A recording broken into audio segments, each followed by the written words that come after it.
अध्यक्ष म्हणून आज आपली पुन्हा फेरनिवड झाली. काय वाटतंय, काय आव्हानं आहेत समोर? आव्हान हेच आहे की संस्था चालक यांनी ज्या संस्था उभ्या केलेल्या आहे, मोठ्या अडचणीतून उभ्या केलेल्या आहे आणि त्यांना काही संरक्षण त्याच्यात यांनी ठेवलेलं नाही. आणि त्यावर आता एवढ्या अडचणी आहेत की पुढं क्लर्क नाही, शिपाई नाही, एवढंच नव्हे तर शिक्षक नाही, मग काही अतिरिक्त झाले आणि ते संस्था चालकाच्या माथी मारतायत.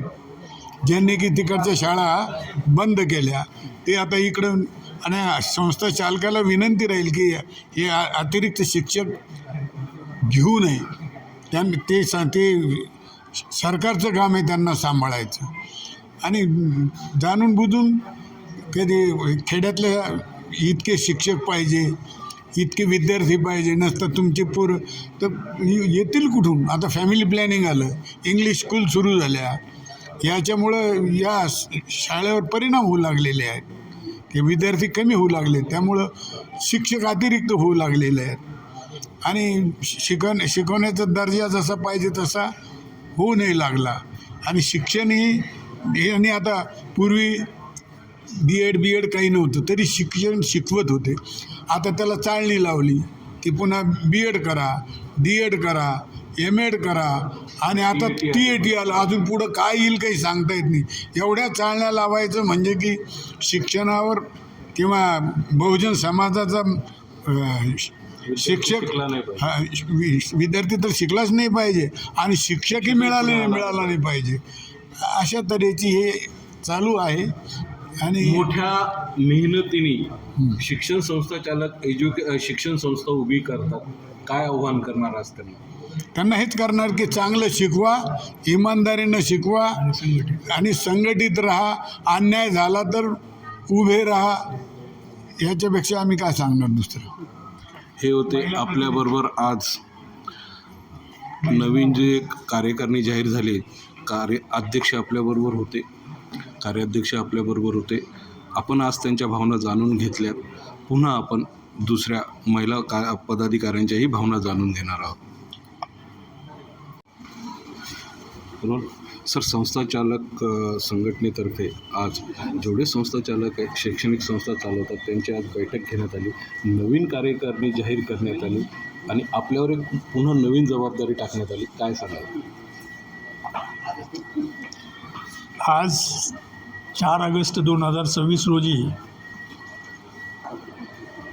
माननीय द्वारकाभाऊ पाथरीकर यांच्या अध्यक्षतेखाली शिक्षण संस्थाचालक महासंघाच्या पदाधिकाऱ्यांची बैठक होऊन बहुजन अल्पसंख्याक शिक्षण संस्थाचालक ही संघटना बरखास्त करून नव्याने शिक्षण संस्थाचालक महासंघ या बॅनरखाली यापुढे या संस्थाचालकाचं नेतृत्व केलं जाणार आहे.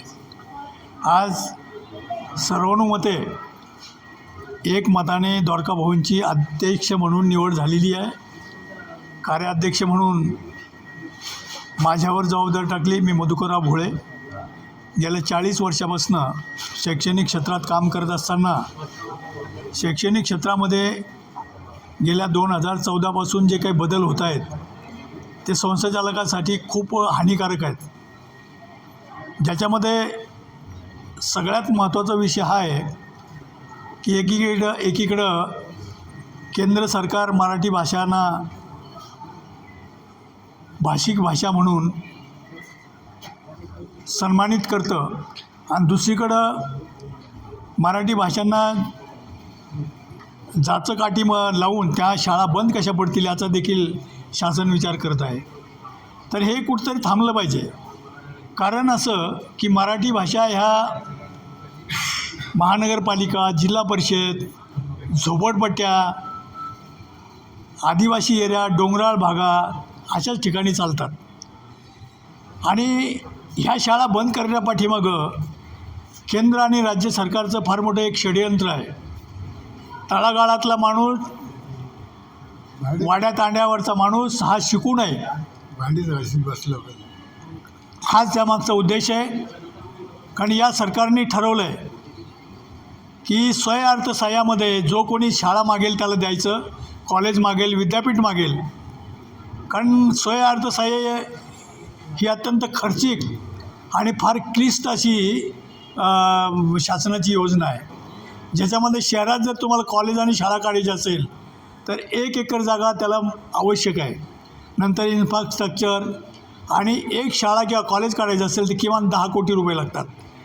तर ही रक्कम आमच्यासारख्या सामान्य संस्थाचालकाकडे उभी राहणं शक्यच नाही. आणि म्हणून त्यांनी या मराठी शाळेवर जी काही गदा आणली, मराठी शाळा आज जवळजवळ 9,000 शाळा मराठवाड्यामध्ये बंद होत आहेत. महानगरपालिकेमध्ये आपण बघितलं, ज्या महानगरपालिका शाळा झोपडपट्ट्याच्या बाजूला आहेत, कामगार वस्तीच्या बाजूला आहेत, कामगारांच्या वस्तीच्या बाजूला ज्या महानगरपालिकेत शाळा आहेत त्या आज बंद पडतात. ही फार म्हणजे खेदजनक बाब आहे. पण शैक्षणिक संस्था चालकांच्या समोरही मोठे प्रश्न आवासून उभे आहेत, याकडे कसं बघायचं? नाही, आता म्हणूनच तर आम्ही एकत्र आलो आहे ना. प्रश्न असा आहे की संस्थाचालकासमोर गेल्या 10 वर्षापासून वेतनोत्तर अनुदान मिळत नाही. कारण वेतनोत्तर अनुदान जर मिळत नसेल तर शाळा चालवायच्या कशा? दुसरी गोष्ट, शासनाने शिक्षकाची तर TET आणि याच्या माध्यमातून तिथं त्यांना ब्रेक लावण्याचा प्रयत्न केलेला आहे. आणि शिक्षकेतर कर्मचारी, ज्याच्यामध्ये शिपाई असतील, क्लर्क असेल, तर ते पदंसुद्धा त्यांनी आज भरण्याचं बंदी घातलेली आहे. म्हणजे शाळा चालवायच्या कशा? आणि जर ही पदं जर नसतील, शिपाई जर नसेल शाळेत, तर त्या हेडमास्टरने काय शाळेचे वर्ग झाडायचे काय? सरकारकडनं काय अपेक्षित आहे? सरकारने या गोष्टीचा गांभीर्याने विचार केला पाहिजे. कारण भारतीय घटनेनं या देशातल्या प्रत्येक नागरिकाला विनामूल्य 14 वर्षापर्यंत त्याला शिक्षण मिळालं पाहिजे, हा त्याचा मूलभूत अधिकार आहे. आणि त्या अधिकारानुसार शासनाने त्या भारतीय घटनेच्या कलमाचा विचार करून किमान महाराष्ट्रातल्या प्रत्येक घरातल्या विद्यार्थ्यांना जो शिकू इच्छितो अशाला शिक्षण मिळण्याची व्यवस्था शासनाने केली पाहिजे. सर, केरळ राज्य महाराष्ट्रापेक्षा खूप छोट्या पण साक्षरतेत संपूर्ण भारतात 1 नंबरला आलेलं आहे. महाराष्ट्र कुठेच नाही, कसं बघताय? याचं कारण असं की आमच्या महाराष्ट्रातले राज्यकर्ते उदासीन आहेत. त्यांना सामान्य जनतेच्या प्रश्नाची काही घेणदेण नाही. आणि मुळातच केंद्र सरकार जी आहे, हे सरकार सामान्य माणूस हा कसा वेठीस धरला जाईल आणि त्यातही शिक्षण हे बाबासाहेब आंबेडकरांनी सांगितल्याप्रमाणे जो शिकेल तो गुरगुरल्याशिवाय राहणार नाही. आणि खरंच गेल्या 30-70 वर्षामध्ये याची प्रचिती आलेली आहे की शिक्षणामुळंच जो माणूस वेशीबाहेर राहत होता तो आज शिकलेला आहे. तो शासनाला प्रश्न विचारतो आहे की माझ्या हक्काचं काय झालं आहे. आणि म्हणूनच तुम्हाला माहीत असेल, शासनाने एक अतिरेक करण्याचा प्रयत्न जो केला, TETमध्ये जी काही पेपरफुटी झाली, कारण अत्यंत गांभीर्यानं घ्यायला पाहिजे होतं खरं तर.